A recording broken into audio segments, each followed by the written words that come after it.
micrófonos liberados, Buen no hay día. ningún problema. Pueden poner la cámara. Hoy vamos a ver si viene alguien más. Bueno, hoy vamos a hablar del derecho de daños, ¿no? En el ámbito del consumidor. Tengo preparado un PowerPoint que quiero compartir con ustedes, que creo que está subido después en la plataforma, si no también lo van a tener a su disposición, lo pongo después en la plataforma.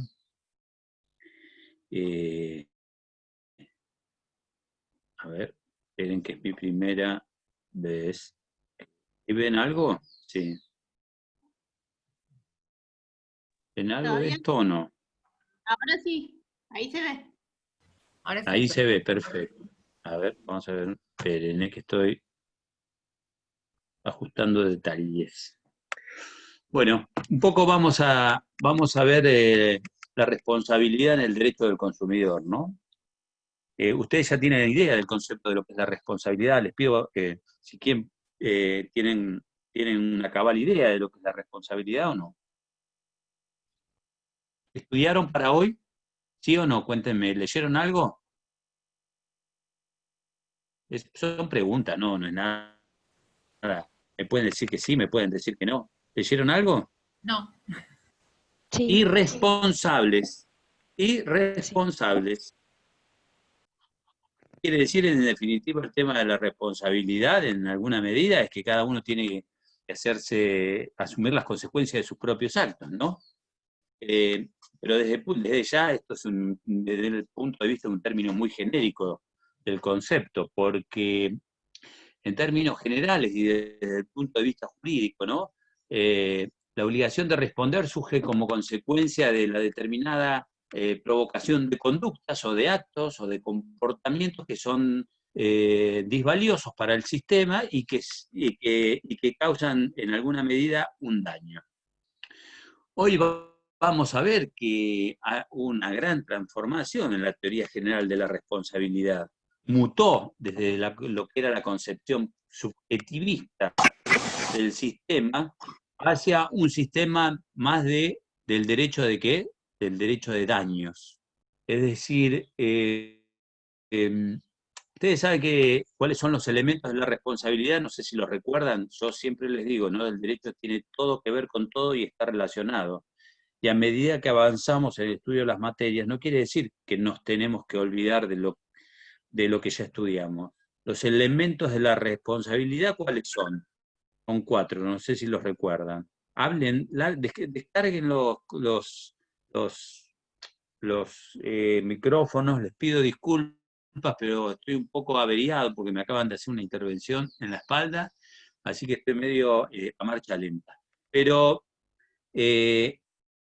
¿saben cuáles son los 4 elementos que integran la responsabilidad? ¿Recuerdan cuáles son? ¿Sí o no? Uno es la antijuricidad. Antijuricidad, los factores de atribución, Bien, el daño bien. y la relación de causalidad. Perfecto. Esos son los 4 elementos que integran la responsabilidad. El factor de atribución, el daño, la relación de causalidad y ¿cuál era el otro que me olvidé? Y la antijuricidad.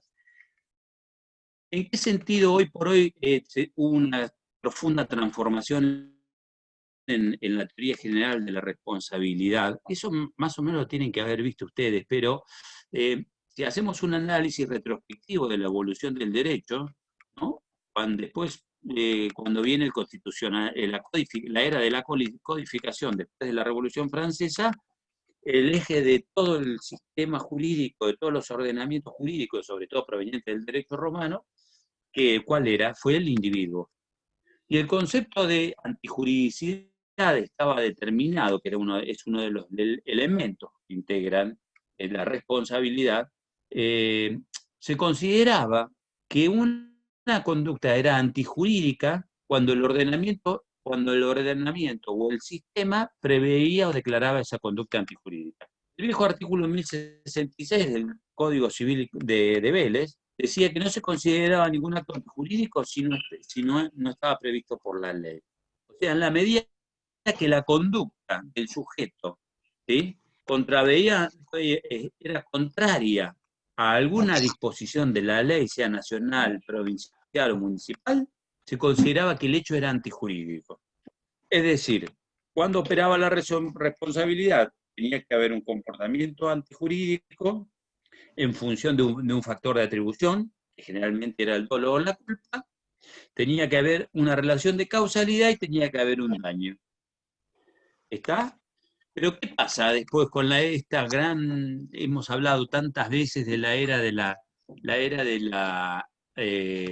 maquinismo industrial, de la producción en serie y comercialización de masa de bienes y servicios? O sea, ya estos dos factores que eran la culpa y el dolo, que eran los elementos, los factores de atribución en la responsabilidad, sumado a la conducta que tenía que provocar un daño y que tenía que haber una relación causal, en alguna medida se fueron ampliando el espectro de daños. ¿Por qué? Porque los particulares, los sujetos, los agentes pasivos, muchas veces sufrían daños no como consecuencia de un comportamiento directo, culposo o doloso de la gente, sino, ¿por qué? Por la ampliación de los riesgos, por el hecho de las cosas, por el daño que se provocaba con las cosas, etc. Entonces, quedaba un vacío en algún punto de reparar, a ver quién se hacía responsable, por ejemplo, de los daños que provocaban los dependientes, que se provocaban con el uso de las cosas. Entonces, así fueron surgiendo diversas teorías, como vamos a ir viendo. Es decir, esto es un pequeño repaso de lo que es la teoría general, ¿no? De la responsabilidad. Empezaron a aparecer la teoría del riesgo creado, empezó a aparecer la teoría del riesgo provecho, la obligación de garantía, en función del abuso del derecho. Entonces, en alguna medida empezaba a desplazarse el sujeto activo como condición sine qua non de factor de atribución, es decir, a título de dolo o de culpa, y se empezaron a analizar y considerar que había razones objetivas que merecían un reproche por el sistema y que eran atribuibles en función del riesgo que habían generado, el provecho económico que se obtenía y demás. Esto fue en líneas generales. Entonces, ¿qué es lo que empezó a ver? Empezó a mutar el sistema, de ser un sistema netamente subjetivista, basado en la culpa o en el dolo, empezó a ampliarse el espectro de la responsabilidad por razones objetivas. El agente directo que provocaba el daño, además del que lo provocaba a título de culpa o de dolo, también se lo iba a hacer responsable por una razón de equidad a quien era el dueño o guardián de la cosa, o el responsable de su dependiente y demás. Es decir, que se amplió el margen, el elemento de la responsabilidad objetiva. Pero hasta ahí siempre teníamos un sistema donde seguía siendo el agente o el sujeto el centro o el epicentro de la responsabilidad. Había una cierta tipicidad legal, como en el derecho penal. ¿Estudiaron derecho penal ustedes? ¿Dieron derecho penal? ¿Sí, Sí. o no? Sí. Bien. En el derecho penal ustedes saben que hay una tipicidad legal, o sea, en tanto y en cuanto el comportamiento de la gente encuadra dentro del tipo previsto en la norma, ¿sí? Automáticamente, ¿qué ocurre? Automáticamente, esperen que estoy tocando una cosa acá, automáticamente viene la sanción penal. Pero la conducta descrita por la norma tiene que encuadrar en el tipo previsto ella. En cambio, en este artículo 1066 hablaba de una especie de antijuridicidad y se la llamaba antijuridicidad formal. Es decir, en tanto y en cuanto la norma preveía una conducta ilícita, un comportamiento ilícito, iba a ser responsable. Una tipicidad, digamos, más genérica, pero basada en la idea y en el concepto de la culpa. Pero como hemos visto que se ampliaba el espectro de los daños en los sujetos pasivos, surgió la teoría objetiva. Y después se fue más allá en el sistema, porque ahora ya no se pone tanto el acento o el hincapié, se hace hincapié en el sujeto que lo provoca, sino en las consecuencias del hecho dañoso. O sea, se antepone el daño, ¿sí?, a la conceptualización de la gente que lo provoca. No sé si está claro lo que les digo. O sea, hoy el sistema trabaja en el ámbito del daño sufrido, o como establece el nuevo Código Civil y Comercial, que generó una transformación que ya venía dentro de la tendencia doctrinaria y jurisprudencial, en realidad dividió la responsabilidad o incorporó a la teoría general de la responsabilidad, que se basaba sobre el resarcimiento y sobre la sanción del daño sufrido, a la prevención. Se busca la prevención del daño. Antes de que éste acontezca, se debe tratar de prevenir la situación dañosa.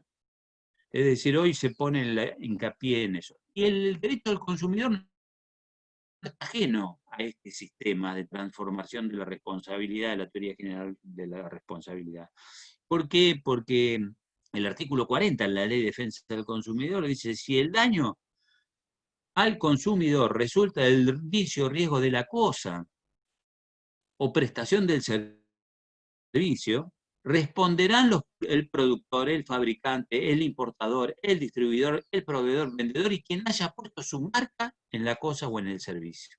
En el transportista responde en caso en ocasión o con motivo de la prestación de su servicio, es decir, en la medida que transporta el servicio. La Ley de Defensa del Consumidor empieza a hablar de la responsabilidad en el ámbito del consumo y habla de una solidaridad en función de qué van a ser responsables, en función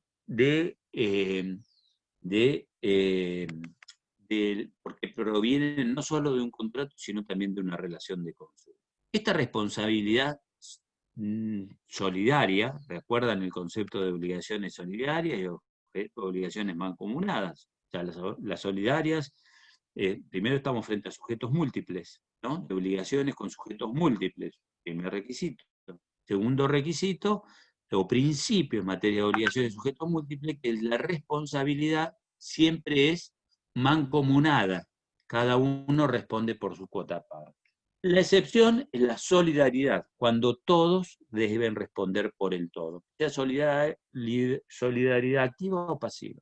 En este caso, cuando hay solidaridad, que puede provenir porque lo pactaron en un contrato, o puede provenir porque lo dispone la ley, todos responden por el todo frente al damnificado del hecho.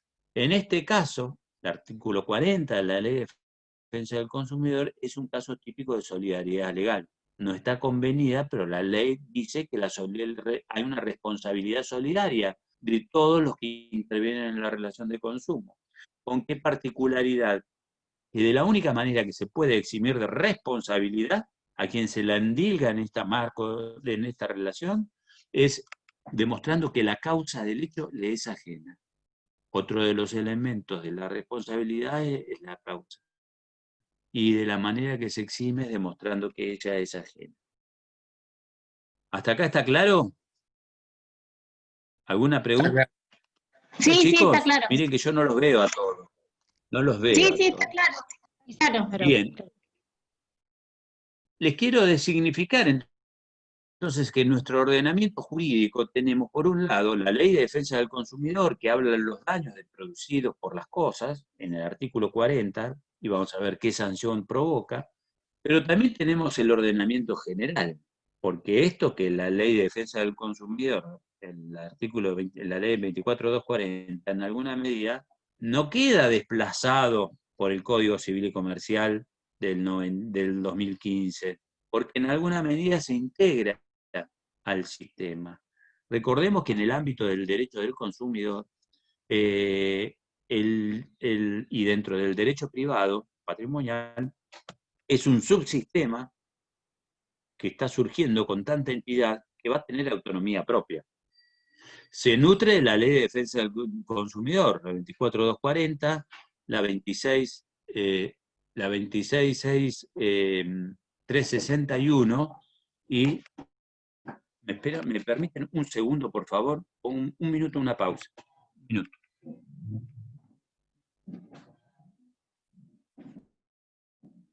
¿Quién es?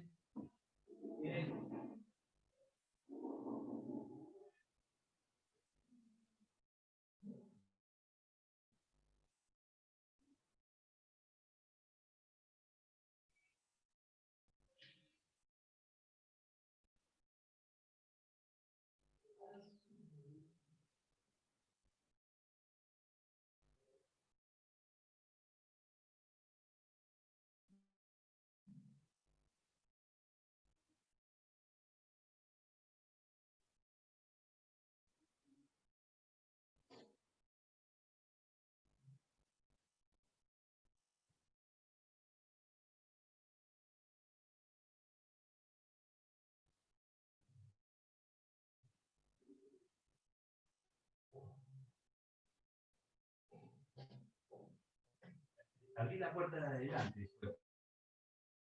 Acá y allá.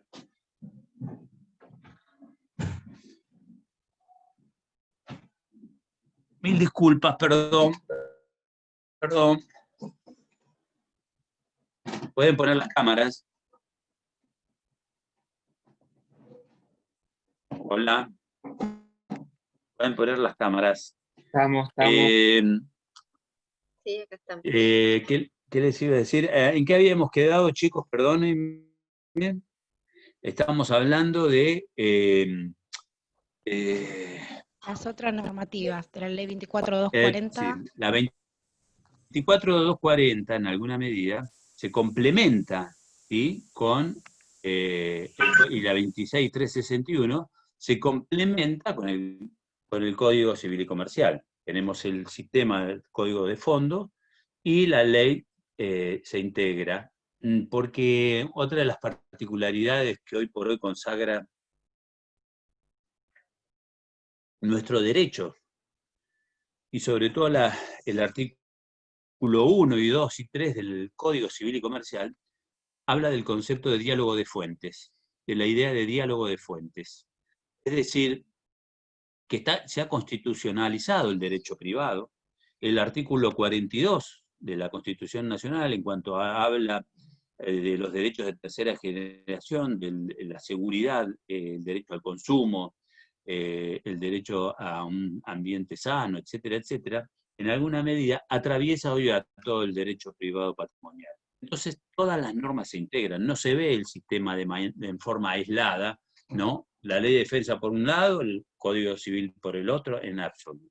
Pero como les dije, el espectro de los daños se fue aumentando a medida que la teoría de la responsabilidad fue haciendo responsable a aquellos que no intervenían de manera directa en la generación del daño, pero que tenían alguna relación con él de manera objetiva o en forma indirecta, como vamos a ver ahora. Ahora bien, los daños se pueden provocar por el riesgo o por el vicio de la cosa. ¿Qué es el riesgo de la cosa? Es una cierta contingencia o proximidad de un daño, cuando existe potencialmente la posibilidad de que ocurra un daño. Y el vicio, ya saben, lo tienen presente, ¿se acuerdan de lo que es el vicio? Ya ustedes lo van a estar leyendo de la Filmina, pero el vicio es el defecto grave y oculto, dice el Código Civil y Comercial, que afecta a la materialidad de la cosa y que la hace impropia para su destino, ¿sí? Pero que ataca a la cosa. Una de las particularidades que ya lo hemos visto en contratos también, ¿no?, que en la obligación de saneamiento, y lo hemos visto en la obligación de saneamiento y hemos visto que el vicio, las características que tiene el vicio de la cosa, que tiene que ser grave, que tiene que ser anterior y que tiene que ser oculto y que haga la cosa impropia para su destino. Nosotros vamos a ver que en el sistema del derecho civil, de la Ley de Defensa del Consumidor, en materia de riesgo y vicio de las cosas, responsabilidad, estás durmiendo, Luciano, está bien. Saliste a bailar anoche, por lo visto. Disculpa, no. No. Te está durmiendo la clase, no te está durmiendo que te hayas levantado temprano. Pero voy a lo siguiente, chicos. El riesgo vicio de la cosa tiene que ser grave, oculto y anterior. Pero en materia del consumidor, lo vamos a ver en el artículo 11, responsabilidad por las cosas muebles, usadas o nuevas, en alguna medida, y es una crítica que se le hace a la técnica legislativa, aún se debe responder cuando el vicio es manifiesto. Es una característica que ya lo vamos a ver. ¿Qué clases de riesgos o vicios pueden haber? Bueno, puede haber un defecto o vicio en la fabricación de las cosas, son en el proceso de elaboración del producto. Puede ser un defecto de construcción o diseño, afecta las características de toda una línea de productos, ¿sí? Por ejemplo, sale como consecuencia de un error en el momento de proyectar el producto a su realización. Un caso típico de defecto de construcción o de diseño y de fabricación es el antecedente que dio lugar a los daños punitivos en Estados Unidos. ¿Sí? Es Grainger con Ford, ya lo vamos a referir cuando veamos el daño punitivo. Pero también el defecto puede provenir de la mala información del producto, en tanto su uso, su utilización. Si la información no es clara, precisa, ni contiene instrucciones de uso adecuada, ¿sí?, correcta, siempre se va a responder en materia de derecho del consumidor. Y también porque el producto responda a un defecto de conservación, caso típico de los productos mal elaborados, empaquetados, o que no se encuentran en condiciones de vida.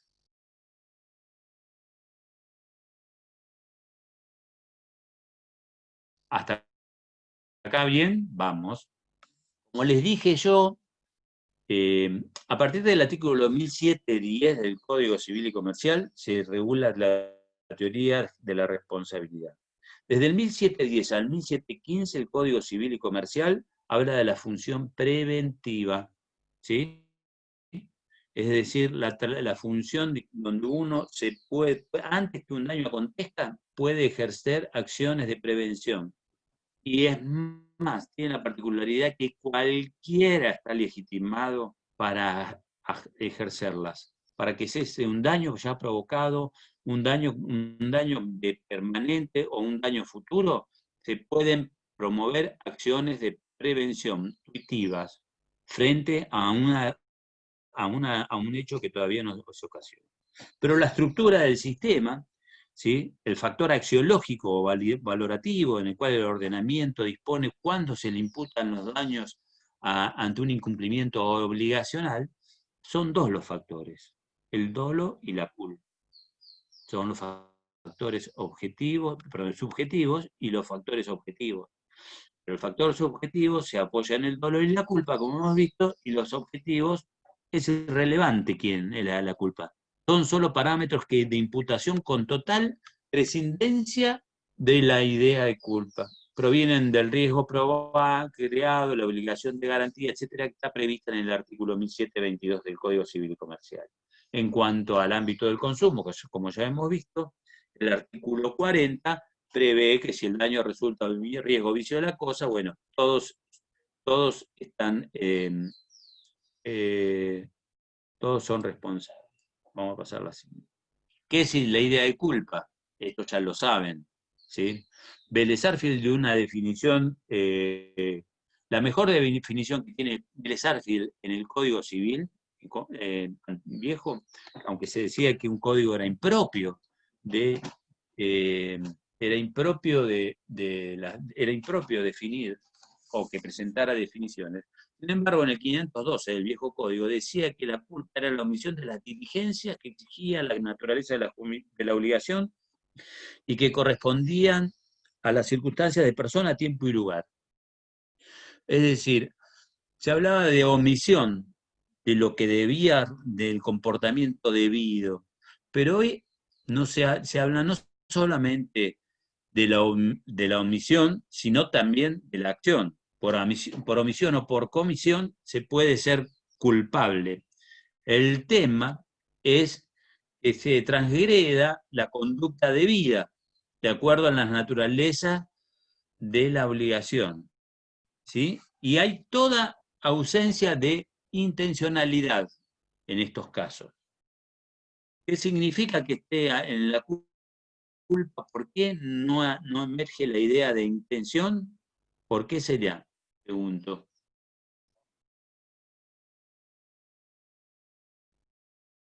¿Nadie me va a responder? ¿Puede repetir, profe? No escuché bien. Porque no es dolo. ¿Por qué Porque no es dolo. ¿Por qué en la idea de culpa no existe el concepto de intención o propósito deliberado de provocar un daño? Muy bien, como dice Rocío, por el dolo. Por el dolo, ¿por qué?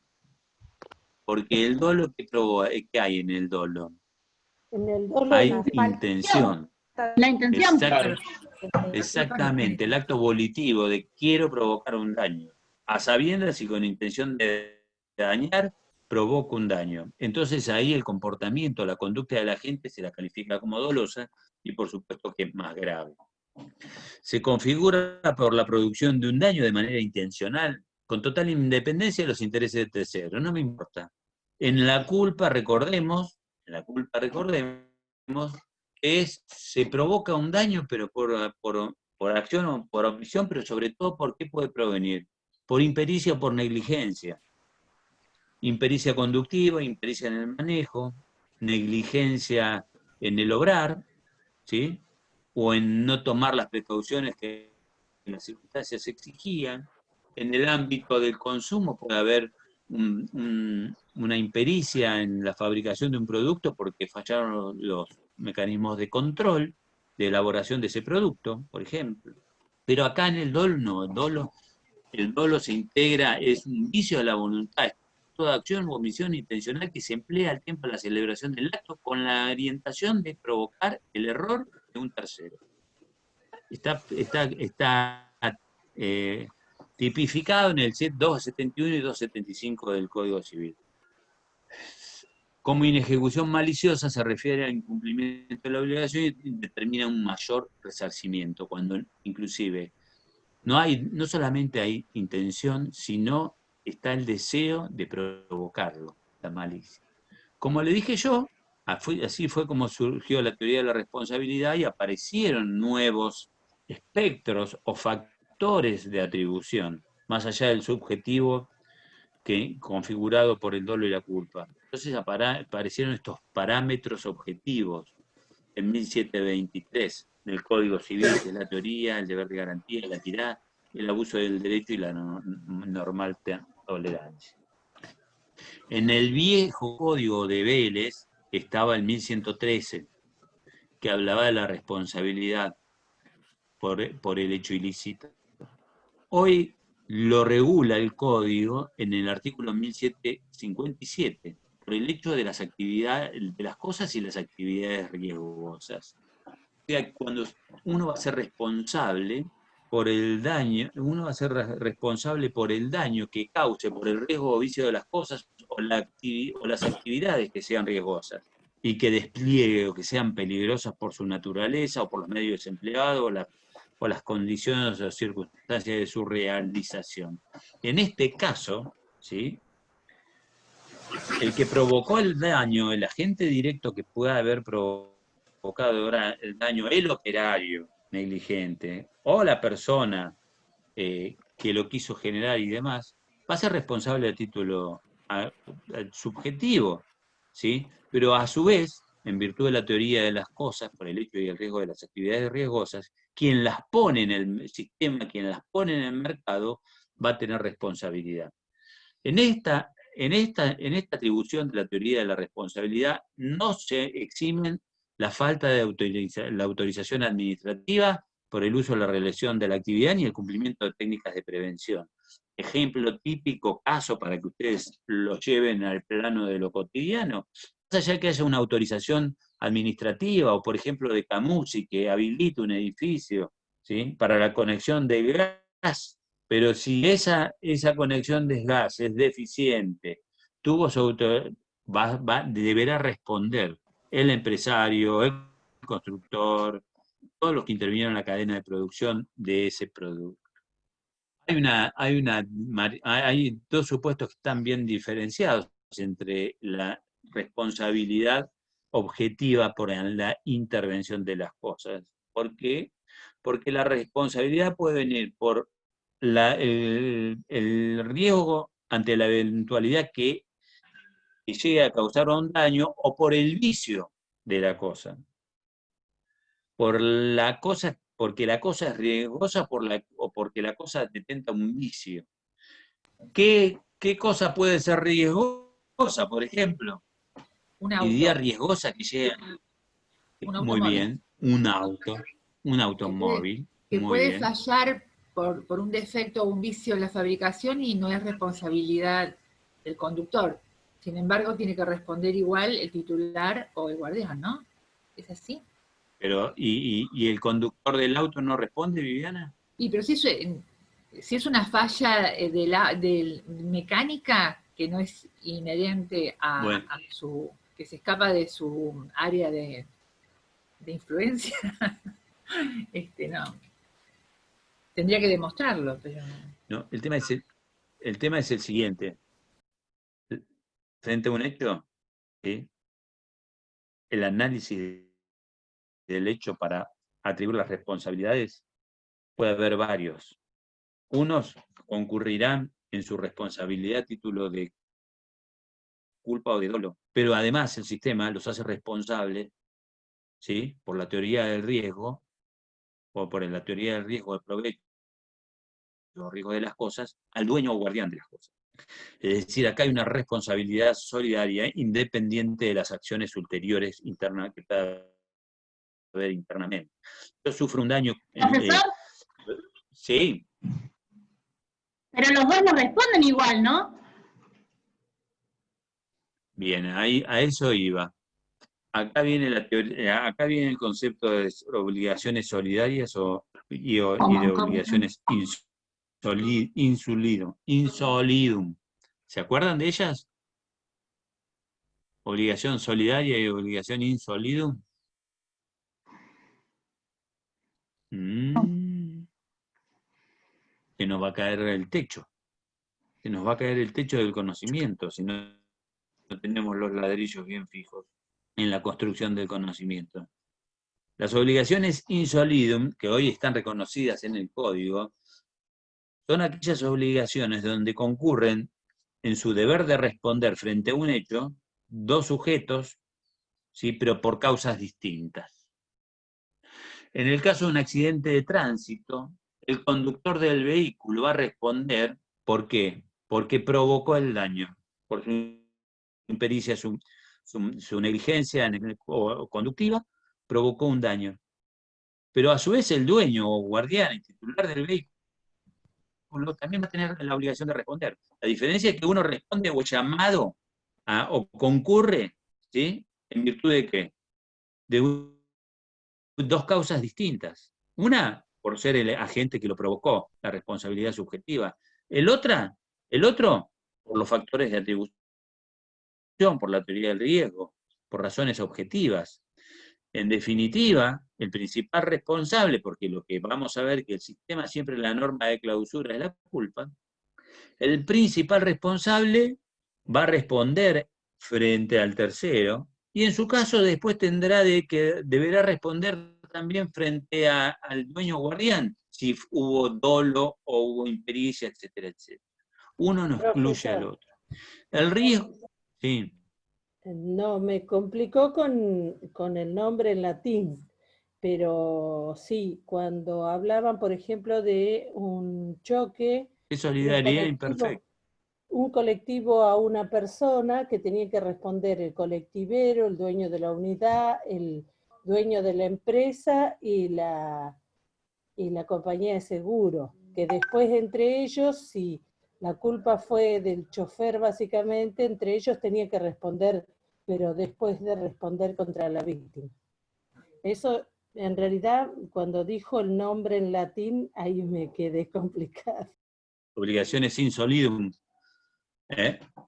Bueno, se les llama insolidum, son obligaciones imperfectas, solidaridad.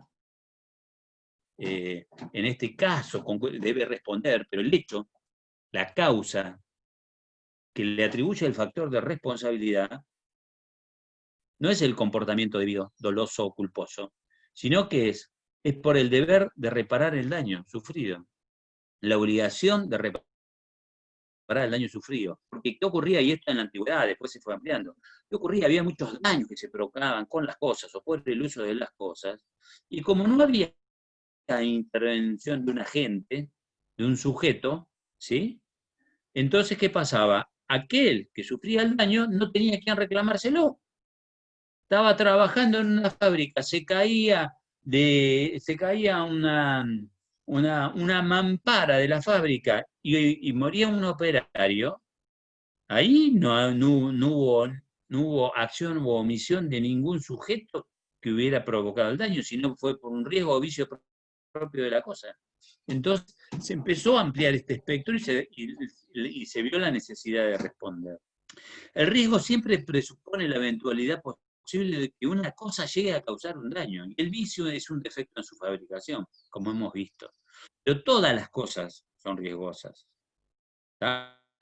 En el ámbito del derecho al medio ambiente, también es infinidad de situaciones que hay que las cosas provocan un riesgo. Por el hecho de ser riesgosas, ya uno va a ser responsable si es el dueño o guardián de la cosa.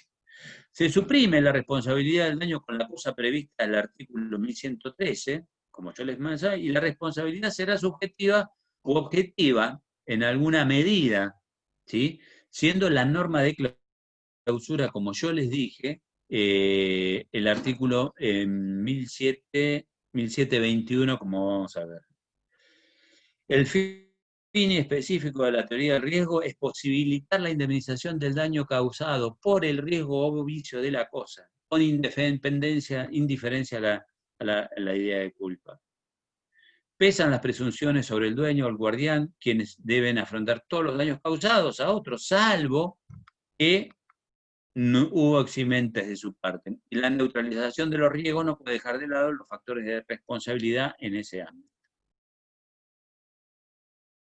Artículo 1758, en el marco de la teoría del riesgo. Fíjense que estamos hablando siempre del derecho sustancial previsto en el nuevo Código Civil y Comercial. Esto no quiere decir que quede desplazado la teoría del daño y cómo opera el daño en el ámbito del derecho del consumidor. Vimos en 1940 que hace responsable a todos, inclusive hasta el transportista. Y de la única manera que se van a eximir es demostrando que su no culpa. Pero el dueño del guardián son responsables concurrentes del daño causado por las cosas. Se considera guardián a quien ejerce por sí o por terceros el uso, la dirección y el control de las cosas, o quien obtiene un provecho de ella. ¿De qué se sirve? Por las cosas de qué se sirve, ¿sí? Por ejemplo, el dueño del taxi o de la compañía de taxis que es propietario del vehículo y tiene un chofer. El dueño y el guardián no responden si prueban que la causa les es ajena o que fue usada contra una voluntad expresa o presunta.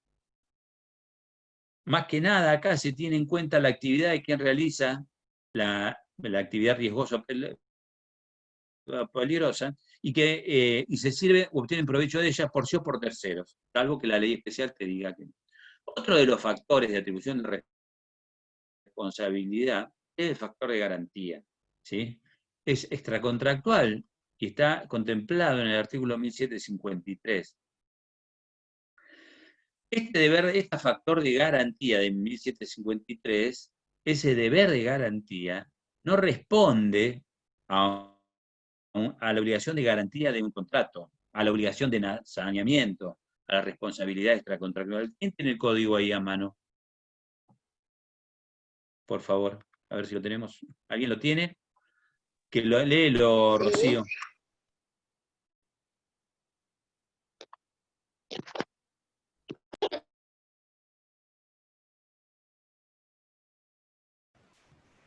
Responsabilidad del principal por el hecho del dependiente. El principal responde objetivamente por los daños que causan los que están bajo su dependencia, o las personas de las cuales se sirve para el cumplimiento de sus obligaciones, cuando el hecho dañoso acaece en ejercicio o con ocasión de las funciones encomendadas. La falta de discernimiento del dependiente no es excusa del principal, la responsabilidad del principal es concurrente con la del dependiente. ¿Se entiende? Es el caso típico de los factores o los empleados que provocan un daño, ¿sí? Por ejemplo, hace poco, no sé si leyeron que una persona fue atropellada por un camión de transporte de recolección de residuos. La empresa 9 de julio, que es la que presta el servicio, ¿quién va a responder ahí? Responde, primero, es penalmente responsable a título subjetivo. Se abre una causa penal y se investiga la conducta de la gente que lo provocó. O sea, porque saben que los factores de atribución en el ámbito del derecho penal son personalísimos, ¿verdad? No se pueden desplazar a las cosas o en el ámbito la idea de culpa es bien típica. Pero acá va el chofer, el conductor, deberá responder. ¿Quién más deberá responder en caso? El dueño del vehículo. En la 9 de julio, bueno, si el dueño del vehículo en la 9 de julio va a responder por ser el dueño o guardián. Pero también va a responder por su deber de garantía, ¿sí? Por los actos que ha hecho su dependiente. Hay razones a veces objetivas y otras veces hay una responsabilidad indirecta. El caso típico de la responsabilidad que tienen los padres con relación a los hijos también es otra forma. Dentro del esquema de los nuevos factores de atribución de responsabilidad y cómo se ha ampliado la teoría, digamos, del riesgo provecho, riesgo creado, etcétera, etcétera, también aparece el concepto de abuso de derecho, ¿sí? En la medida que alguien ejerza regularmente un derecho, su comportamiento nunca puede ser abusivo, ¿sí? O sea, nuestro comportamiento conforme al ordenamiento jurídico no es abusivo. ¿Cuándo se torna abusivo? ¿Sí? Cuando el comportamiento de un sujeto contrario a los fines previstos por el ordenamiento jurídico o que va más allá de los principios de buena fe, moral y buenas costumbres. Es decir, usted me va a decir, ¿cómo es abuso de derecho? Y, por ejemplo, ¿cuándo habría abuso de derecho? Yo estoy ejerciendo regularmente mi derecho a la libertad de expresión. ¿Sí? Por ejemplo, a través de una publicación. Pero, simultáneamente hay otros derechos que conculcan el ejercicio regular de un derecho, como puede ser el derecho a la intimidad. Es en el caso que pasó de Ponseti y de Balbín, no sé si lo recuerdan, si lo conocieron, cuando la revista Gente publicó a Balbín agonizando. Bueno, en ese caso, había dos derechos que concurrieron simultáneamente en un ejercicio regular, entre comillas, porque los que estaban ejerciendo la libertad de expresión, libertad de prensa, que es el derecho a no solamente a dar, sino a recibir información, decían que se ampararon en la Constitución en la libertad de prensa y que estaban publicando la situación de un ex dirigente político que estaba in extremis, a punto de morirse, y la familia consideraba que habían violado la intimidad de las personas. Ahí conculcaban o concurrían dos derechos que se habían ejercido, pero ¿se habían ejercido regularmente o no? Bueno, la Corte terminó diciendo que, que se había violado el derecho a la intimidad en ese fallo Ponseti y Balbín, pero que el ejercicio de los derechos tiene que ejercerse regularmente, en la medida que excede la buena fe, la moral o la buena costumbre, o los deberes impuestos de los principios de razonabilidad, porque no había ninguna justificación que habilitara a la editorial periodística a ponerlo a Balbín agonizando en la tapa de la revista de mayor circulación en ese momento del país.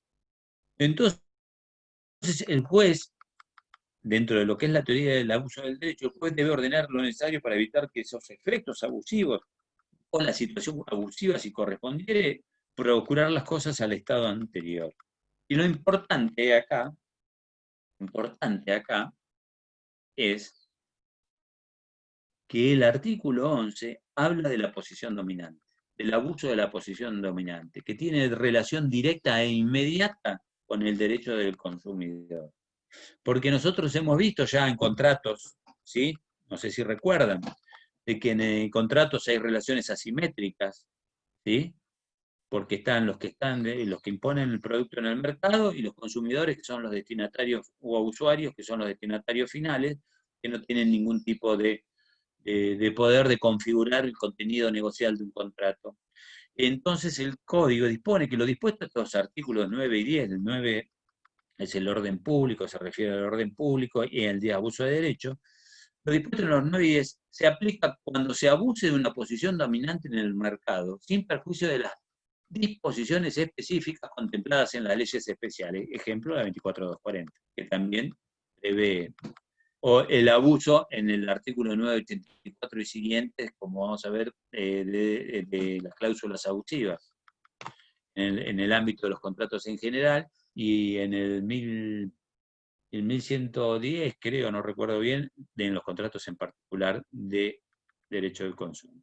¿Qué es el daño? Ya vamos terminando, falta un poquito, pero ya no se me... ¿Están cansados? ¿Están aburridos? ¿Está claro? ¿Tienen alguna duda? ¿Son todos mudos? Qué feo, ¿saben qué feo que dar una clase? Ninguna duda. ¿Saben qué feo que dar una clase con todos con la boca cerrada, que no abren? A mí me gustan las clases participadas. A mí me gusta que ustedes me pregunten y, como siempre dije, las clases se construyen, chicos. Se construyen entre el docente y los alumnos. Salvo que ustedes ya hayan leído todo y tienen todos los conceptos muy claros, entonces no necesitan preguntar nada. Pero bueno, por lo visto... Profesor, Sí, ahí se lo anima. que pasa es que cuando se habla mucho se acopla y empieza a hacer ruidos extraños. No habrá espíritus. No, crea. El espíritu del conocimiento que está dando vueltas por ahí en la mente de todos. Bueno, No, ¿qué sí es el está daño? ausente. El daño es toda... ¿Qué, El Viviana? espíritu del conocimiento está ausente. ¿Está ausente? Está ausente. Hoy no vino. Bueno, ¿qué es el daño? Es toda lesión o menoscabo que puede sufrir una persona en sus bienes o en sí mismo. Lesión o menoscabo de un derecho subjetivo que genera la responsabilidad. Hay un concepto amplio que todo menoscabo, molestia o dolor que puede padecer una persona son propios de la vida cotidiana. Pero desde el punto de vista de su concepto restringido, recae sobre derechos subjetivos patrimoniales o extrapatrimoniales que generan una sanción. El concepto lo da el artículo 1737, cuando dice que hay daño cuando se lesiona un derecho o interés no reprobado por el ordenamiento jurídico que tenga por objeto la persona, el patrimonio o un derecho de incidencia colectiva. Es decir, se amplía el espectro que pueda sufrirlo, no solamente un sujeto individualmente, en su persona o en su patrimonio, sino también se incluye los derechos de tercera generación de incidencia colectiva. Este daño puede afectar el patrimonio o a la persona. Cuando afecta al patrimonio, se dice, cuando ejecuta, repercute directa o indirectamente al patrimonio de la persona, comprende el daño emergente y el lucro cesante, conceptos que ustedes ya los tienen, los doy por entendido. Y el extrapatrimonial es cuando se violan los derechos personalísimos, la integridad humana, las afecciones íntimas, la persona en sí mismo sufre daños, ¿sí? O se conculca el proyecto de vida. ¿Hasta acá estamos?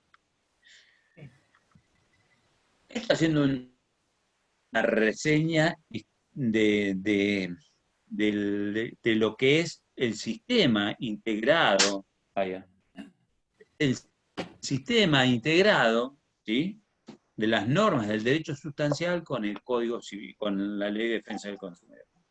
¿Por qué les dije Porque como cuando comencé la clase les hablé del artículo 40, ¿sí?, que les decía, la ley 26.361 incorpora el artículo 40 bis, ¿sí?, el cual habla de quienes son responsables, que todos son responsables, ¿sí?, frente al daño sufrido por un consumidor y hasta el transportista en la medida del transporte, y que si demuestras una culpa se exime de responsabilidad. Pero la 26.361 incorporó lo que se llama el daño directo en el ámbito del derecho del consumidor. Y es todo perjuicio o menoscabo al derecho del usuario o consumidor susceptible de apreciación pecuniaria, ocasionado de manera inmediata sobre sus bienes, sobre su persona, o como consecuencia de una acción o omisión del proveedor de bienes o del prestador de servicios. Los organismos de aplicación mediante actos administrativos fijarán indemnizaciones para poder reparar los daños materiales sufridos por el consumidor en los bienes objeto de la relación de consumo. Esta facultad solo puede ser ejercida por organismos administrativos. Y los requisitos es que tiene que haberse... ¿Cómo? Todo llevándolo bastante bien. ojalá que se mantenga así y no pasa nada. ¿Qué pasó? Que no pasó nada. Bueno, ¿qué les quiero decir con el daño previsto por el daño directo? Ustedes, en las clases próximas, creo que van a ver todo el sistema del acceso a la jurisdicción, o cómo es el sistema, el doble sistema que tiene el derecho del consumidor, porque es tan intuitivo, hay una especie de tutela diferenciada en el ámbito del consumidor. ¿Por qué? Porque hay una tutela judicial efectiva, en la línea general, dentro del derecho privado patrimonial, pero la Ley de Defensa del Consumidor y el Código Civil crean un sistema de tutela diferenciada. ¿Por qué? Porque por un lado los consumidores tienen la posibilidad, ya lo van a ver más adelante, de acudir ante las autoridades administrativas, hacer una denuncia frente a un daño sido por el riesgo, por el vicio de la cosa, por los defectos en los productos elaborados, etcétera, etcétera. Entonces se le puede hacer una denuncia al proveedor o quien intervenga en la cadena de responsables ante lo que se llama la OMIC, es la Oficina Municipal del Consumidor, que en alguna medida, en la que fue incorporada por la 13133 a nivel provincial, y que tiene como organismo de apelación o que interviene también conjuntamente con la OMIC los tribunales de falta del consumidor. Y en última instancia, el contencioso administrativo. Pero en una relación particular, individual y aún colectiva, está también la potestad de poder ir a reclamar judicialmente. Tanto una como otra son independientes. Uno puede iniciar una denuncia en la oficina del consumidor, simultáneamente meter la acción judicial de daños y perjuicios a consecuencia de una relación de consumo. Si tenemos, por ejemplo, un problema con un electrodoméstico que nos falló y no responden por la garantía de su obligación de saneamiento, generalmente muchas veces nos colocan en un 0800, nos dilatan, entramos en una especie de desgaste, de falta de trato digno por parte del fabricante, del productor, del comerciante, etcétera, etcétera. Entonces muchas veces se puede acudir a la oficina del consumidor a hacer una denuncia, y es la oportunidad que tiene el consumidor de tener en persona al responsable y tratar de encontrar una solución alternativa. Y muchas veces en las cuestiones menores, sí. Una pregunta. ¿Están obligados las empresas a tener un número directo para comunicarse con la empresa directamente sin... Sí. ¿Y tiene que ser visible? O sea, porque... Tiene que estar visible porque... Sí, perdóname, seguí con la pregunta. No, porque algunas empresas ponen Morena Caparrós. Yo. No tengo la imagen porque no me anda bien internet. Que algunas empresas ponen la información importante en una letra casi imposible de ver, en ello está incluido el número para poder comunicarse. En esos casos que como también, o sea, eso también, ¿se vio alguna normativa o sea, hay algún artículo que hable al respecto? Miren, en el ámbito del consumo, del derecho del consumidor, hay una responsabilidad precontractual, contractual y extracontractual. En el marco de la responsabilidad precontractual, todos los que intervienen en la relación de consumo y en la cadena de producción de bienes y servicios deben cumplir, tienen la obligación de información, con el deber de trato digno y de publicidad. Y generalmente las empresas, siempre el punto débil que tienen es que no cumplen con esos tres principios: publicidad, información y trato digno. En la medida que no haya una información clara, precisa y veraz, como dice el artículo 4 y 5 de la Ley de Defensa del Consumidor, se incurre en una violación en la etapa precontractual, que inclusive surge también en los que son las ventas domiciliarias y demás. Uno, si no tiene una información adecuada, es responsabilidad del del fabricante, del comerciante, responder ante el consumidor. No basta la sola mención en letra chica, porque esa letra chica también se considera que es una práctica abusiva. Que es una práctica abusiva, no conducta abusiva. Una práctica abusiva que incluye que es una cláusula del contrato, es una obligación que tienen, pero que en alguna medida no está adecuadamente informado. O el trato digno del artículo 8 de la Ley de Defensa del Consumidor, el 8 bis. Es decir, como la información y la publicidad debe ser clara y precisa, no puede ser engañosa, siempre se responderá en esas circunstancias. La ley 23.6361 del año 2008 creó también lo que se llama el daño punitivo. Nosotros tenemos el daño directo, que está en el ámbito del derecho del consumidor, que se reclama administrativamente. ¿Está claro? Que integra el reclamo administrativo. Pero a su vez surgió el daño punitivo. ¿Qué es el daño punitivo? ¿Sí? Se lo define como sumas de dinero que los tribunales mandan a pagar a la víctima de ciertos ilícitos que se suman a las indemnizaciones por daños realmente experimentados por el damnificado, que estén destinados a punir graves inconductas del demandado y prevenir hechos similares, dice Pizarro. El artículo 52 bis dice que al proveedor que no cumple con sus obligaciones legales o contractuales con el consumidor, a instancias del damnificado, el juez podrá aplicar una multa civil a favor del consumidor del caso, independientemente de otras indemnizaciones que le puedan corresponder. Cuando más de un proveedor sea responsable del incumplimiento, responderán todos solidariamente ante el consumidor sin perjuicio de las acciones de regreso que le correspondan. La multa civil que se imponga no podrá superar la sanción de multa del artículo 47, que es hasta 5 millones de pesos. El daño punitivo integra el reclamo del daño en sede judicial. No se reclama en sede civil. Y el origen de este daño punitivo, ¿sí? El proyecto de unificación del código, en el artículo antiguo 1715, hoy 1715, habla de la sanción pecuniaria disuasiva. Era una sanción que se le imponía al productor o el que generaba el daño para que las conductas indebidas que provocaban algún daño o exponían al acaecimiento de un daño cesaran en su comportamiento. Entonces se le aplicaba daños, no son sanciones, no integran el derecho de daños como reparación natural del perjuicio sufrido, sino que es una sanción ejemplificadora para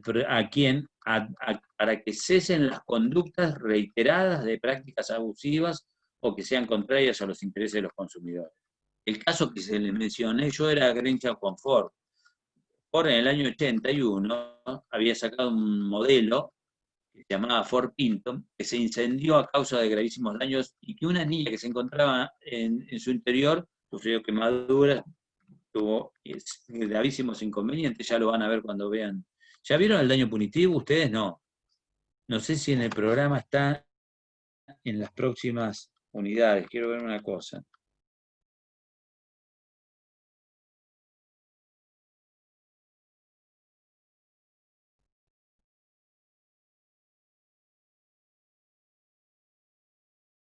Después del procedimiento administrativo y el proceso judicial.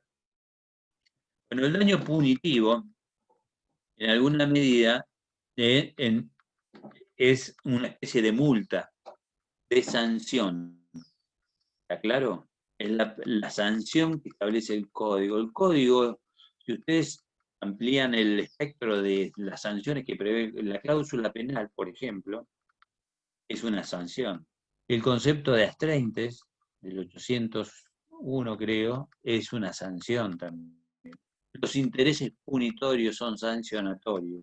¿Sí? Este proyecto de Greenchamp Comfort, que lo condenaron a Ford, y con total desaprehensión de los intereses de los consumidores, lo siguió, no alertó de que el producto que habían elaborado, ese modelo Ford Pinto, tenía esos defectos. Y en alguna medida se le puso una multa multimillonaria. porque reparar las indemnizaciones a la empresa no le significaba tanto trastorno como sacar todos los modelos que había vendido del mercado y entregar otros. Entonces dejaba que en la medida que hubiera algún reclamo. Entonces, fíjense, el viejo proyecto de Código Civil unificado de 1997 hablaba de la sanción punitiva. Decía la multa civil. El tribunal tiene atribuciones para aplicar una multa civil a quienes actúen en graves indiferencias respecto a los derechos ajenos o de los intereses de incidencia colectiva. Un monto se fija tomando en consideración las circunstancias del caso, en especial el beneficio que él obtuvo pudo haber obtenido en su conducta y tiene el destino final que le asigna el tribunal. El instituto bajo estudio tiene una naturaleza de multa, ¿sí? Como lo define el artículo 52 bis. El derecho argentino no está ajeno a estas penas privadas, o sea, como les dije, los intereses sancionatorios, en los astreintes y demás. En un reclamo civil, no solamente se reclaman los perjuicios, el daño emergente, el lucro cesante, sino cuando se previene, estamos en una acción de daños propia del derecho del consumidor, también se le puede pedir el daño punitivo, que va a ser en beneficio de quién, del consumidor. Está muy discutido esto, ¿no? ¿Sí? A mí, yo lo Sí. leí el tema de los daños punitivos, pero a mí lo que no me queda claro es, en el caso de que, supóngase que sobre un producto, como pasa en esto del Ford Pinto, sobre un producto yo hago una denuncia, gano todas las instancias, se me otorga un daño punitivo. Ahora, ¿ese daño es solo para mí o también lo tengo que dividir entre las personas que están afectadas dentro del mismo grupo? Una cosa, hay tres tipos de consumidores. Está el consumidor directo, que hace un reclamo de daño, ¿sí? El daño es para él. Está el consumidor indirecto, que como consecuencia de una relación de consumo puede llevar a sufrir algún daño, aunque no tuvo una relación directa con el consumidor, con el proveedor. Está el bystander, o el tercero expuesto, que en alguna medida fue eliminado del código, pero está cuando se lo trata en las prácticas abusivas. Lo que pasa es que aparte de las acciones individuales, de las cuales habla el artículo 52 y siguientes de la Ley de Defensa del Consumidor, también están las acciones colectivas. Y en el marco de las acciones colectivas, o la protección de los derechos de intereses homogéneos que se llaman, donde, por ejemplo, uno clama porque la contaminación del medio ambiente o por el tema del uso del tabaco, ¿sí? Que me provocó un daño, que sufrí un cáncer, etcétera, etcétera, y hago una demanda. Esa demanda que habla respecto de los intereses homogéneos, los terceros se pueden adherir a esa demanda o no. Los pueden alcanzar, la pueden rechazar. Pasa que es un tema bastante más complejo, que no nos da tampoco el tiempo para ver. No sé si no vieron cuando hablaron de relación de consumo, derechos de incidencia colectiva y los derechos homogéneos. Pero en algún punto, cuando se hace una acción individual, el único que se beneficia es el que ejerció la acción individual. Después los demás se podrán adherir o tomar como referencia. Ahora, si hay acciones colectivas a través de las asociaciones de consumidores o a través de acciones que tienden a tutelar, por ejemplo, intereses homogéneos, como puede ser como consecuencia de una acción preventiva de daño, sobre todo, que se da en el artículo 1711, una norma del Código Procesal que dice cualquiera puede hacer una acción de daño que no está legitimado para hacerlo. En ese caso, se pueden ir adhiriendo cuando hay intereses homogéneos. ¿Está claro? Bien. La principal función del daño punitivo es buscar la prevención. Se busca que en el futuro que el autor del daño, la empresa, el productor, el fabricante, cometa este tipo de hechos graves. En este sentido tiene un fuerte sentido docente. ¿Sí? La finalidad es represiva porque busca castigar este tipo de conductas, que cesen estos comportamientos. ¿Sí? Acá en Máquina Andarena con Telefónica, un fallo de Mar del Plata hizo lugar al daño punitivo, porque había un sujeto que no tenía accesibilidad, no podía acceder a uno de los locales de Telefónica, porque había barreras arquitectónicas, y reclamó el daño por la falta de trato digno, ¿sí? Y vejatorio, y la Cámara le terminó dando una indemnización, un daño punitivo. Mar del Plata es una de las precursores en esta materia. Lo que se cuestiona dentro de la doctrina es que si el daño punitivo debe ir, lo que se otorga en concepto de daño punitivo a modo de sanción, tiene que ir para el consumidor, o se puede dividir entre el consumidor y alguna entidad que tutele los derechos de los consumidores, o a favor del Estado. Bueno, en nuestro sistema, el daño punitivo por ahora, ¿sí?, lo reclama, se ve beneficiado, y todo lo que se obtenga es a favor del consumidor. Todo damnificado directo o indirecto que sufre un menoscabo es un sujeto activo. El artículo 8 bis inclusive habla del trato digno, de la falta de trato digno, pero incorporó sobre todo la falta de trato digno con los extranjeros. También incluyó a los extranjeros. Cuando hablamos de trato digno también hablamos de conductas vejatorias, ¿sí? Denigrantes hacia la persona. Por ejemplo, la falta de indiferencia a esta persona con discapacidad en el juicio Magdalena con Telefónica. No había un trato digno y un total desprecio hacia la condición de la persona. Y entonces el sistema trata de proteger de forma hermética todo el derecho a la salud, a un consumo sustentable y a la persona humana. Para que haya, los sujetos pasivos son todos los que están incorporados en el artículo 2 de la Ley de Defensa del Consumidor. Para que proceda el daño punitivo se requiere, primero, como todo, hay que haya un daño, porque si no hay daño, no hay daños y perjuicios. Un hecho antijurídico, ¿sí? Un comportamiento, esto en el marco de la relación de consumo, ¿sí? Un hecho antijurídico, que está reprobado por el sistema.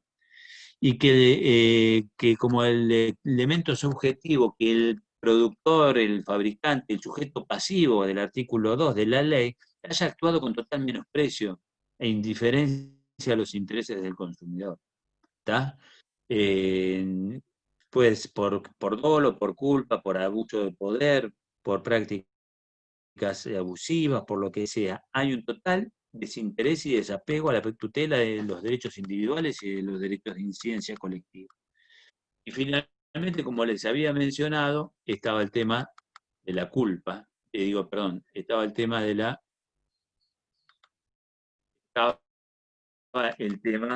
del artículo 47, que impone una sanción de hasta 5 millones de pesos, que hoy es un importe que en alguna medida ha quedado bastante desfasado fuera del sistema. ¿Alguna duda, chicos?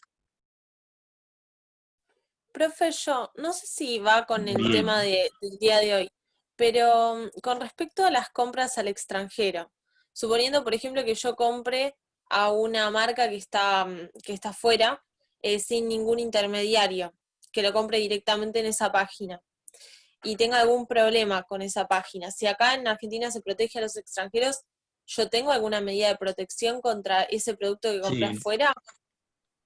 Sí, mira, yo no tengo el código a mano, pero es el artículo, agarran, creo que es el 1111,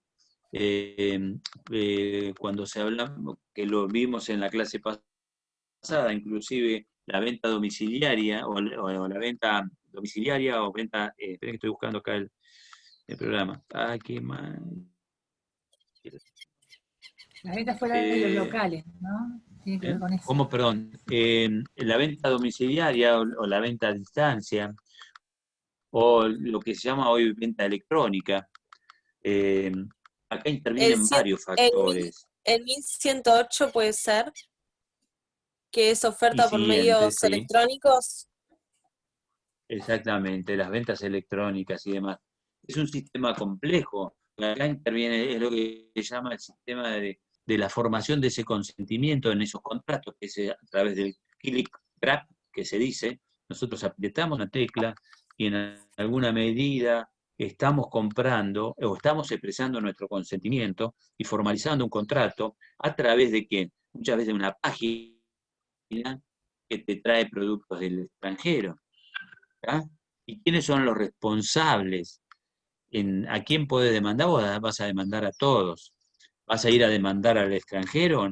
Si compraste una zapatilla Adidas en el extranjero y demás, no vas a poder ir a la empresa que la demandaste, que la compraste en Miami, por decir algo, ¿no? Yo nunca hice nada fuera este tipo de ventas electrónicas. Pero sí son responsables. Puede ser responsable del servidor de la página, la empresa, cuando te dice, viste que apretás, haces acepto, y nosotros generalmente no vemos las condiciones. Acá entra en debate mucho también el tema de ¿cómo se llama? Entra mucho en debate el tema de el consentimiento, cuándo se perfecciona ese contrato, ¿sí? ¿En qué momento? Estoy buscando que estaba con el programa. 1104, 1105. 1104, 1105 son los artículos. 1104 y siguiente, ¿no? Profe, y una pregunta, ¿por dónde tramitaría? O sea, yo, por ejemplo, debería ir a Defensa del Consumidor si tuviera Mirá, yo algún te digo, problema. la defensa del consumidor, les digo cómo es el sistema. Vos podés ir y hacer una denuncia en la OMIC. La OMIC no necesitas concurrir con patrocinio de letrado, ya lo van a ver la clase próxima. Podés ir sola y hacer la denuncia. Te toman y citan a los denunciados. Tenés que demostrar la relación de consumo, obviamente. Si tenés una compañía celular, tenés que llevar el contrato de consumo, tenés que llevar y acreditar, por supuesto, tu reclamo. Se fija una audiencia, en primera instancia, conciliatoria. Y ese, generalmente, por eso yo siempre digo, ese es el momento donde uno tiene al responsable frente a frente. Porque para llegar a la oficina del consumidor hicimos reclamos 0800 o fuimos al negocio, contra tal indiferencia muchas veces, no sé si alguno alguna vez hizo una oficina, pero luego si no hay conciliación en esa audiencia, se pueden producir pruebas, es un procedimiento administrativo que finaliza con lo que se llama con un auto de imputación. Ese auto de imputación, ¿no?, se lo sanciona al proveedor, si es que realmente violó alguna norma, se le puede aplicar una sanción del daño directo, que es previsto en el 40 y que está en el 47 de la Ley de Defensa del Consumidor. Pero la realidad es que cuando viene el auto de imputación, generalmente pasan 4 años más o menos, desde que hiciste la denuncia hasta que sobrevino el auto de imputación. Entonces, la utilidad que tiene, y esto lo digo yo desde mi punto de vista, ejercicio de la profesión de manera independiente hace 35 años, la OMIC me va a servir como una instancia conciliadora para que me arregle el electrodoméstico, el lavarropa o el televisor, o que me cambie el celular. Pero si yo tengo un defecto de producto en un vehículo que le compré a la Ford, no voy a una denuncia en la OMIC, porque no me van a terminar poniendo el auto nuevo, cambiando el auto nuevo. Directamente voy a ir a hacer una acción judicial de daño, una pretensión resarcitoria, ¿tá?, de daño, cumplimiento de contrato, daños y perjuicios, en el marco del derecho del consumidor. Además, hasta si tuve ese vehículo que lo necesito para trabajar, por ejemplo, porque lo necesito, lo adquiero porque reparto leña, en alguna medida, bueno, voy a tener, le voy a reclamar todos los daños y perjuicios y le voy a reclamar de carácter urgente, en forma preventiva, a través del derecho, porque hay un daño que estoy sufriendo y que se está materializando, es ese. Por eso esta herramienta que nos da el 1710 al 1715, la función preventiva del derecho de daños, es una llave que se abre en la protección de los consumidores cuando los intereses que están en disputa realmente no ameritan hacer una denuncia en la oficina del consumidor para no perder tiempo, sino ir directamente al reclamo judicial. Gracias, profe. ¿Alguna quieren seguir preguntando? Con todo gusto. ¿Estarán Belén, Agustina, Nahuel, Victoria, Nicanor, María Laura, Luciano, Agustina y Martín? ¿Estarán o no estarán?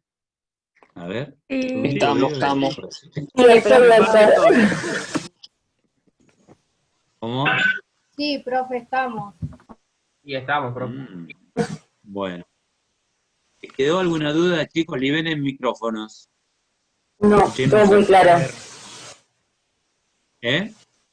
Quedó todo claro, por lo menos de mi parte. Bueno. Profesor, una pregunta. Sí, vamos, me gusta. ¿Yo puedo iniciar el reclamo a través de la OMIC y a su vez iniciar en la sede civil al mismo tiempo?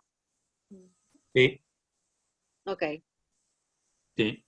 Pero muchas veces haces, mirá, a veces es bueno hacerlo, no es malo.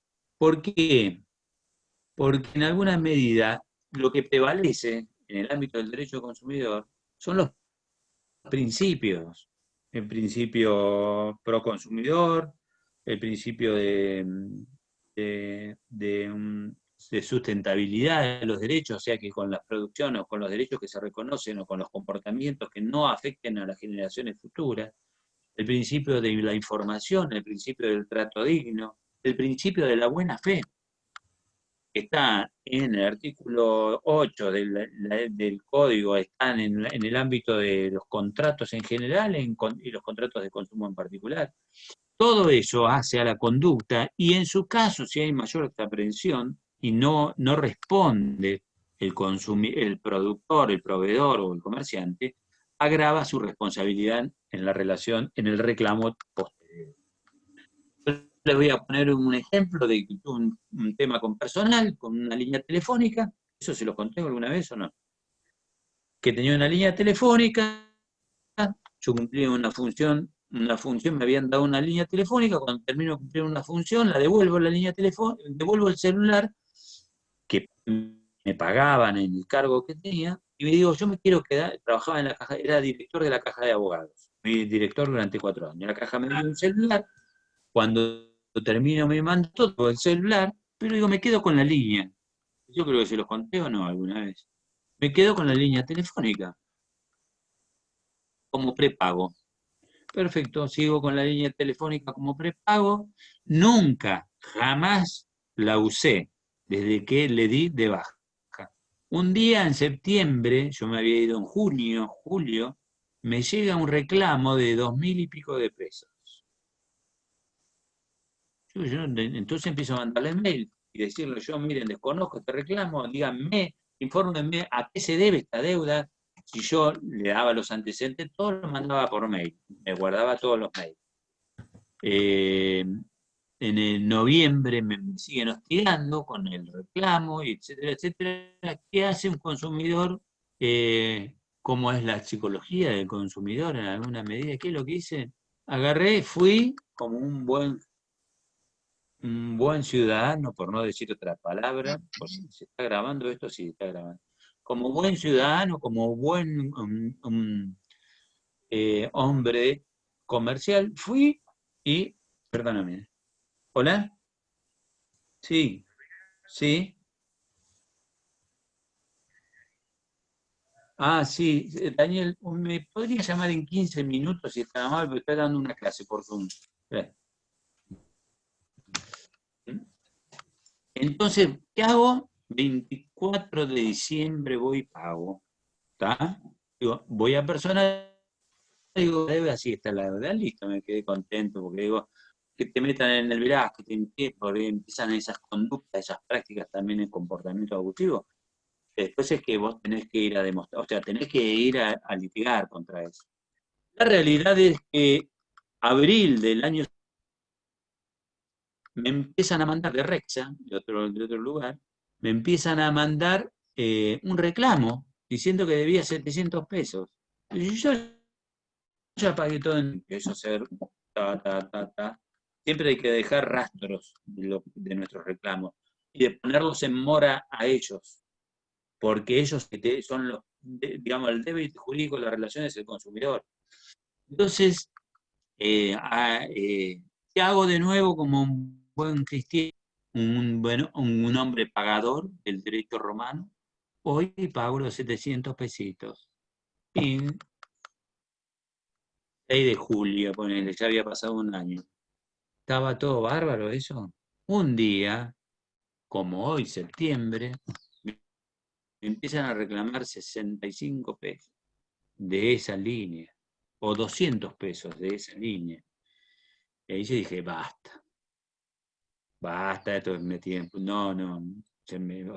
Y me llamaban todos los días a través de Rexa, que es un llamador terciarizado. Yo ya pagué todo, tengo los mails, tengo los comprobantes, ¿no? Y me llamaban, hasta me llegaron a decir, te vamos a llamar los sábados y domingos a las 8 de la mañana. Eso es una práctica abusiva, un trato obligatorio. ¿Qué hice? Bueno, agarré y dije, le meto la denuncia en la oficina del consumidor, a ver si paran con esto. Yo no buscaba una especulación económica ni nada por el estilo. Quería que cesaran con su comportamiento vejatorio, con la falta de trato digno, ¿sí? Con con la indiferencia hacia el consumidor. Voy a la oficina del consumidor, tenía la audiencia, supongamos, el 25 de septiembre, el 24 de septiembre me mandan un mail de Telefónica, me dicen, mire, si usted quiere, rectificamos que es un error nuestro este reclamo de los 200 pesos, etcétera, etcétera, usted desiste de todo, sí, yo lo que no quiero que no, firme un convenio. Bueno, me dicen, le mando un convenio, me lo firma y me lo manda escaneado. Entonces me mandan el convenio. Le digo, no, yo no te firmo nada. Primero manden ustedes un convenio firmado por ustedes y escaneada la firma y diciendo que lo han firmado y que me lo mandan escaneado. Yo después lo firmo y se lo mando escaneado también, con mi firma. ¿Está? Los medios electrónicos, estos medios de comunicación, hoy sirven como elemento de prueba. Entonces, al día que voy a la audiencia del consumidor, habíamos quedado que los chicos no me molestaban más. Ahí estamos. ¿Qué pasó, chicos? Me siguieron hostigando, me siguieron acosando. ¿Y qué hice? Metí una acción preventiva, una acción de daño, acción preventiva de daño, o sea, a través de lo que llama una pretensión anulatoria, una autosatisfactiva, mejor dicho, donde le pedía, porque como me seguían hostigando por telefónicamente, donde les decía que pedía que cesara el comportamiento, que cesaran los llamados. Me grabé todos los llamados por celular y mensajes y demás. Hice un acta ante escribano, ¿sí? Ante escribano público, para acreditar todo esto. Hice un acta de mi computadora y les metí una medida autosatisfactiva y reclamándoles también un daño punitivo. Y después vino la pandemia. Pero bueno, ¿a qué voy a esto? ¿A qué voy? La estrategia de ir al consumidor o no ir al consumidor dependerá de las necesidades de la relación, digo, de la situación que se ha planteado. Porque así también muchas veces he intervenido por clientes haciendo denuncias y los empleados de la oficina del consumidor, los que toman las actas de la oficina, son gente muy diligente, muy protectores, digamos, en alguna medida, cumplen muy bien su labor y muchas veces es la manera para llegar a un acuerdo. Un acuerdo porque se me rompió la bicicleta, porque no me anda el botón del secarropa o la plancha, ¿está? O en estas situaciones donde vos decís, yo no quiero más, pero fíjense, ahí hay toda una conducta, un comportamiento totalmente abusivo y descarnado del proveedor. Es decir, el sistema es tan intuitivo, como yo les decía, tenemos la posibilidad de ir a la justicia administrativa. Tenemos la posibilidad de ir a la justicia por una acción autónoma independiente, ¿sí? tenemos la posibilidad de ir hoy a través de lo que se llama una acción preventiva de daño. ¿Sí? Entonces, esa tutela judicial que yo digo que está diferenciada, nos da las herramientas a los consumidores para que podamos hacer valer nuestros derechos y que en alguna medida, ¿sí?, no nos conculquen, porque el mercado, hoy se habla del principio del hipervulnerable en las relaciones de consumo. Hay un proyecto de código donde se está tratando de incluir a los hipervulnerables. Los hipervulnerables son las personas mayores de 70 años, los que tienen problemas de salud, los menores de edad, las personas con discapacidad, que en alguna medida muchas veces están en situación extrema de vulnerabilidad. No solamente lo pensemos porque se nos rompió el lavarropa, porque muchas veces en la prestación de un servicio, porque nosotros vivimos en una ciudad súper privilegiada, en un mundo, digamos, urbanizado, pero hay lugares y sectores de nuestro país que ni siquiera reciben la prestación de servicios básicos, de agua, de luz o electricidad. ¿Alguna otra pregunta? Sí, ¿puedo otra vez yo hacerle una consulta respecto a eso que usted comentó, similar a lo... Yo con vos me voy a llenar de plata con las consultas. Te las voy a cobrar. Las estoy cobrando ahora 5.000 pesos. Wow.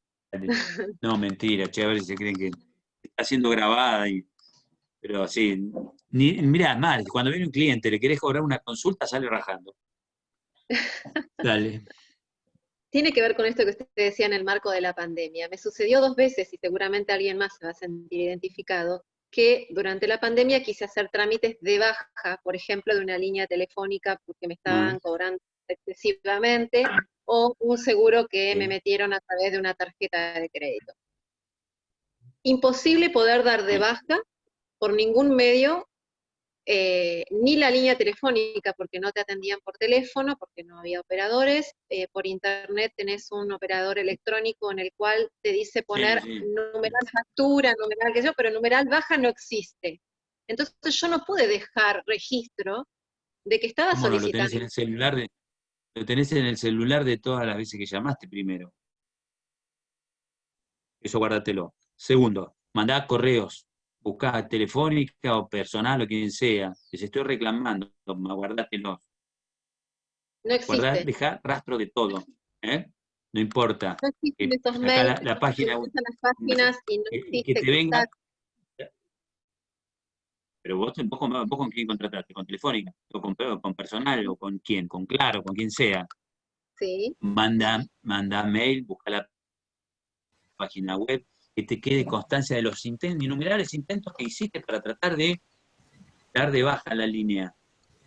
Y después te vas a la oficina del consumidor como primera opción, mañana, pasado, hacer la denuncia, se está haciendo virtualmente, y lo vas a sentar a personal, a quien sea, y vas a tener la oportunidad de traer al fantasma, que es la empresa, muchas veces el proveedor, y lo vas a tener en carne y hueso.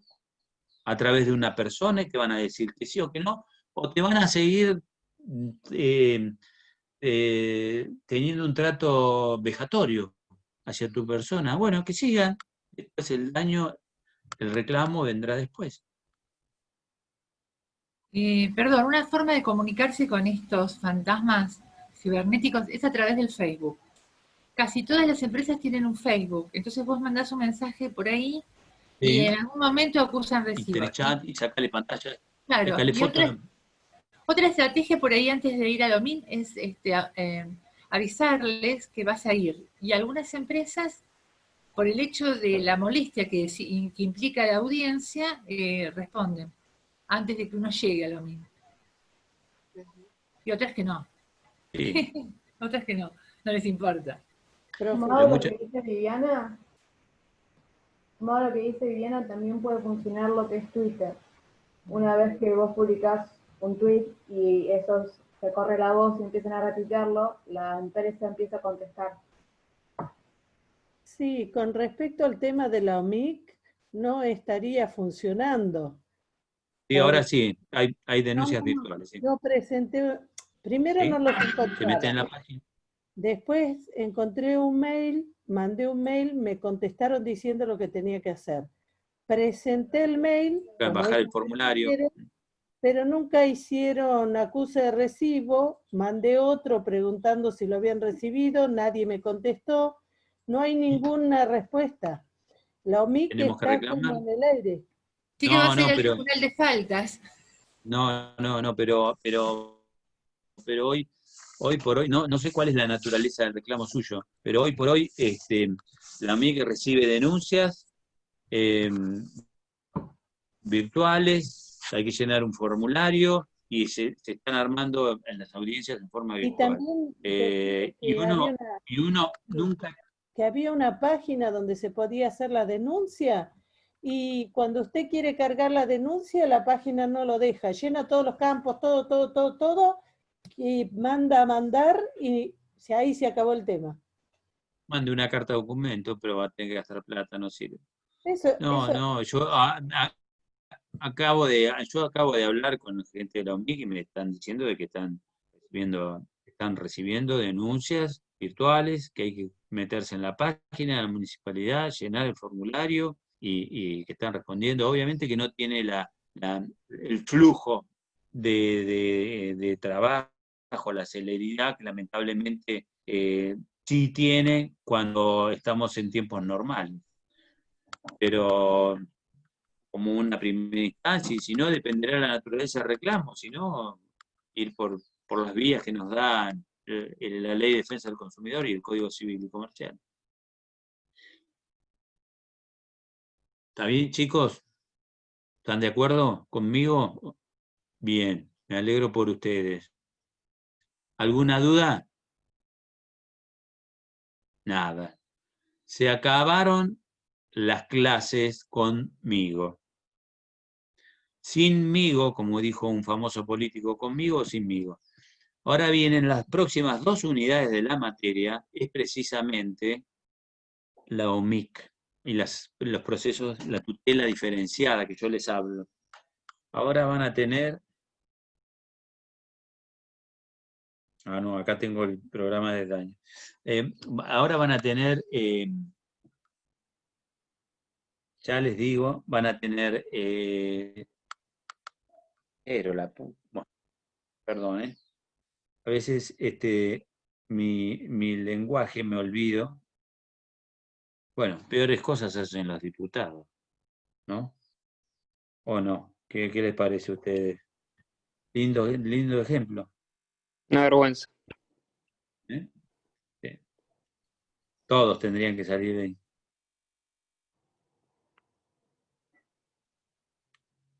No encuentro. Bueno, en las 2 próximas unidades son los procesos judiciales. ¿Está? Así que ya lo van a ver, pueden avanzar un pasito y cuando le empiecen a hablar les pueden empezar a decir, sí, tenemos una doble instancia, sabemos lo que es la OMIC, le van a explicar todo el procedimiento, de cómo es el procedimiento, el sistema de procedimiento. Bueno, como siempre, para los que ya tuve de alumnos, como siempre un gusto, espero que les vaya a todos muy bien, estudien, esta es la materia, es el tema a desarrollar. Nosotros tenemos mucha participación en esta cátedra, realmente es muy activa y Mar del Plata es señera, digamos, en el ámbito del derecho del consumidor. Y hacemos seminarios, ahora estamos en pleno seminario de derecho del consumidor para posgrado, pero es el derecho que está, no el derecho en contrato de depósito, porque llevé un auto que estaba viejo y no tenía lugar donde meterlo. Tenemos que ver el derecho moderno, el derecho nuevo, es este derecho que está en el Código Civil y Comercial. Un gustazo para todas y todos. Si alguna vez nos cruzamos en la facultad, si volvemos me ven, espero poder saludarlos personalmente. Bueno, nos vamos a ver en el final, pero como clases se terminaron. Así que muchas gracias a todos por su participación y por su atención. Y que les haya sido muy útil. Muchas gracias. Chao, La verdad chao. Gracias, profe. no lo Gracias, conocía, profe. pero muy buenas ¿Qué? las clases. Que no lo conocía, pero las clases son muy completas y así que buenísimo. Gracias. Chao. Gracias a ustedes, que son los destinatarios Chao, finales. hasta Chao. luego, gracias.